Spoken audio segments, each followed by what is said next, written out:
Muli po, magandang umaga po sa ating lahat. Tayo po ay magsisimula na. Paborit pasasalamat sa watawat, pangungunahan din po ni Kagalang-galang Marjorie Ibasto Adipuin at Panatang Makabayan, pangungunahan po ni Kagalang-galang Ronald Salceda at panunumpa sa Lingkod Bayan, pangungunahan po ng aming chairman SK Emmanuel David Valdelion. Salamat, Kapitan. Mapugi. Kami sa ating mga katabi, magandang umaga. Buhay pa! Buhay pa! Buhay pa! Purihin po ang Panginoon. Our topic for this month, August 2025, sa ating moral recovery, true worship, tunay na pagsamba. Sabi sa banal na kasulatan, sa sulat ni Apostol Juan, Kabanata 4, talata Spirit, and we must worship Him in Spirit and in truth. Amen? Sabi ni Apostol Pablo sa mga taga-Pilipos, kanin ang pagsamba sa tao at sa mga bagay. Bakit? Sapagkat nalulungkot na tayo. Our life becomes meaningless. Wala nang halaga. Kaya I tell you the real meaning of worship. Worship is our proper response to who God is, what He has done, and our trust of what.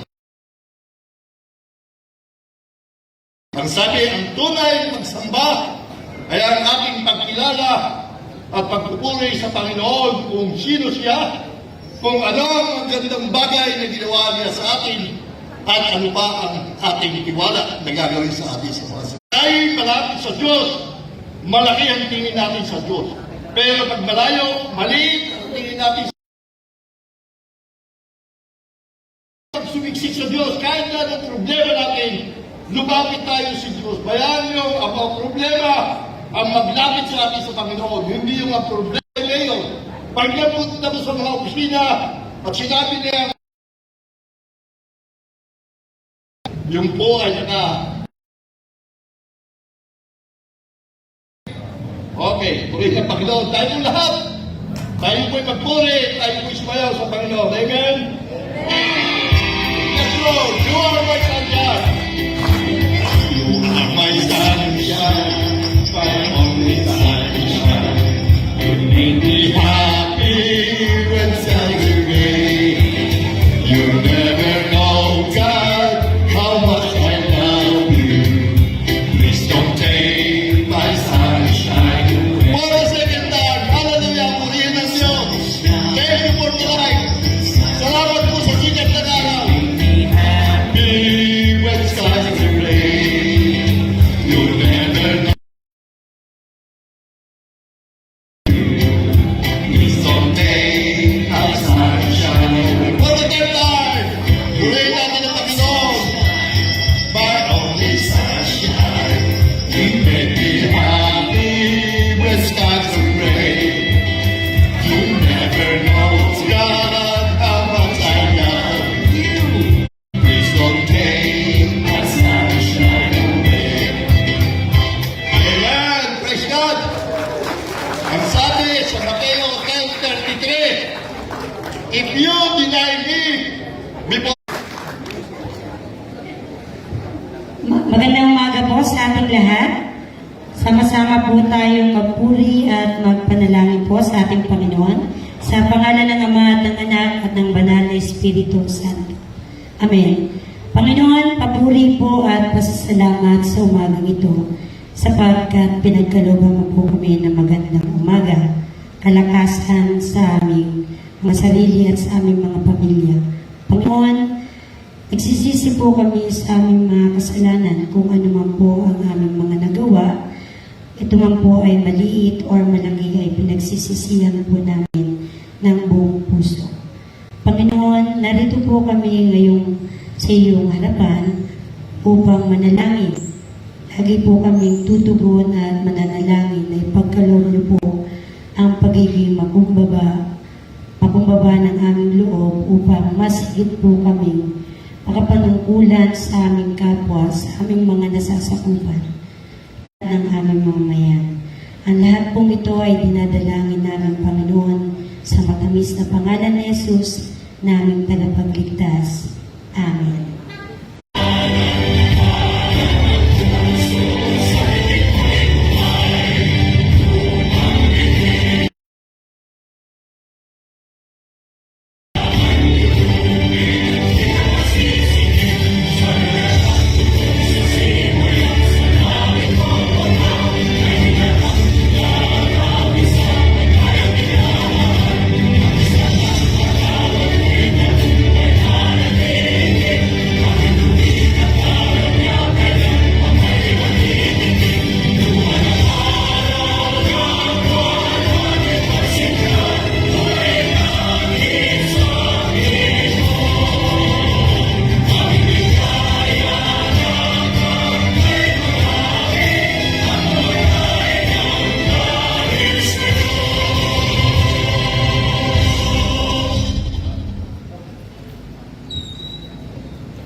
Taas po ang kanang kamay, panunumpa sa watawat.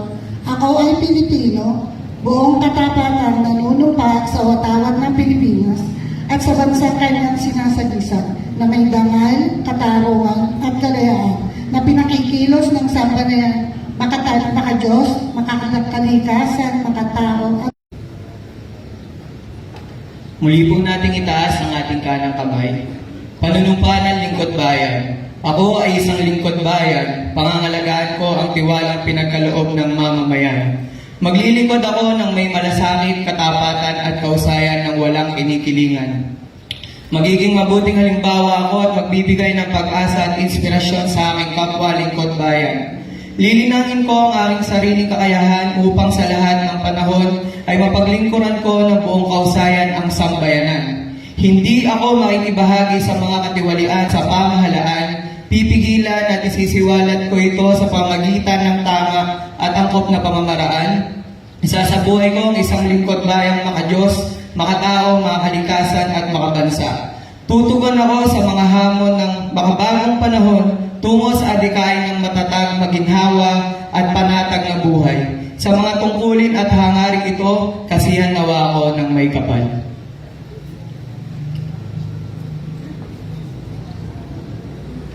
Muli po natin itaas ang ating kanang kamay, panata sa bagong Pilipinas. Bilang Pilipino, buong interes ng aking bayang minamahal. Bilang Pilipino na may pagmamahal, pakialam at malasakit, hindi makasarili kundi para sa mas nakararami. Tatahakin ko ang landas tungo sa isang bagong Pilipinas.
Muli po, maraming salamat po sa lahat po ng mga nagsi-attend ngayong flag ceremony.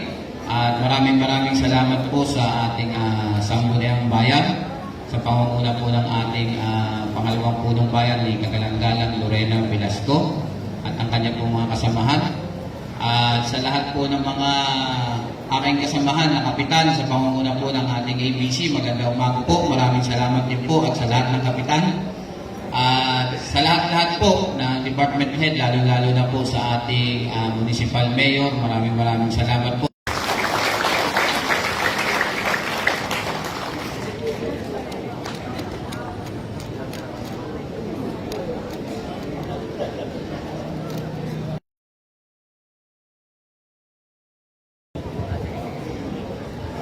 Salamat po sa Barangay 2 sa pangunguna sa ating flag ceremony sa umagang ito, sa pangunguna ni Kapitan John Rivera Cadayona.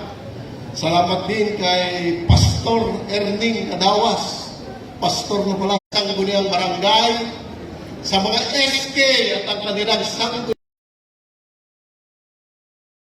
mga senior citizen, lahat ng mga kawani ng ating pamahalang bayan, isang mapagpalang umaga po sa ating lahat. Itong nakaraang linggo talagang linggo na napaka-hectic para sa akin. 7 days a week, walang tigil ang inyong lingkod. Sa totoo lang, masama na ang pakiramdam ko, pero salamat sa aking butihing may bahay ng Japan. This is a national road. So wala tayong ano po rito. Pero ang nakalulungkot, dito, sabi niya nakakahiya po kayo rito. Kaya pag kung ano ang intervention na gagawin nyo na rin. Sinabi ng ating Pangulo sa kanya, the DPW is only an implementing agency. Sila'y sumusunod lamang. Mali kasi ang sistema ng ating pamahalaan. Kung susundin ang devolution, ang legislative ay tagagawa lamang ng batas. The implementer is only the executive. Bakit nasa kanila ang pondo? At kami ay sunod-sunuran lamang. Yung gusto namin na isinusumiti namin na programa ng ating pamahalang bayan ay hindi nasusunod. At yung gusto nila ang ibinibigay sa pamahalang bayan na hindi naman ito. Ito rin ang lumabas sa aming pagmula. Hindi naka-align yung GNA sa NEP o National Expenditure Program. Bakit? Diyan ang mahal na bayan. These 3 years, napagtibay na, nagawa na ng Sangguniang Bayan ng mga department head doon sa Kaniraya kung ano yung tututukan ng ating pamahalang bayan for the next 3 years ng ating pamamahala.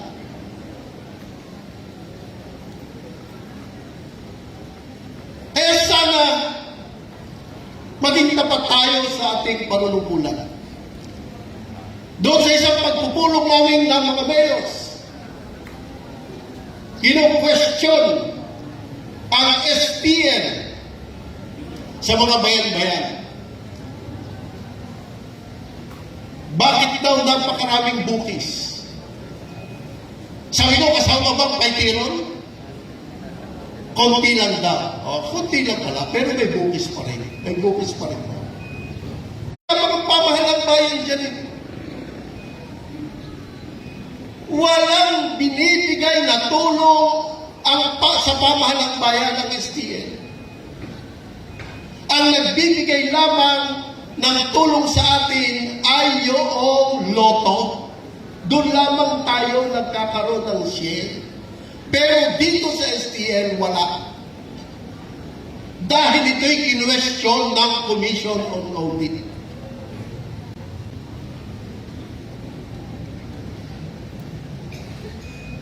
Kaya sana'y maging tapat tayo sa ating patuloy tayong magkaisa para sa direksyon ng ating minamahal ng bayan ng Paite. Naririyan na, nakaamba na ang mga biyaya para sa ating bayan. Nagtataka ako dito sa taong ito at ako'y pinatawag. Nag-iisa akong mayor. Sabi niya, Mayor, nakuha mo ang trust and confidence ko. Ipinagtanong kita sa mga mayors at ikaw ang itinuro sa akin. So from now on, ako po ang magiging linkage ng aming grupo dito sa taong ito. Salamat sa Diyos sapagkat may mga tao na nakakakita ng ating ginagawa. Nakikita ang best practice ng bayan ng dito sa 4th District of Laguna.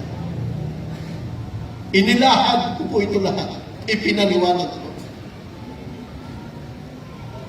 Yung magiging income ng bayan ng Paite, magiging income ng barangay, and magiging income ng provincial government.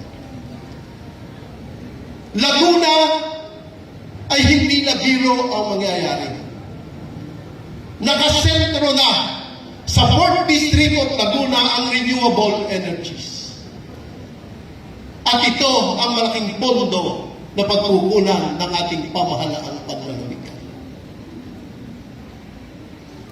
Inilahad namin ito, inilahad ko rito, pinaliwanag ko rito. At sabi nga nila, magtutulungan po tayo.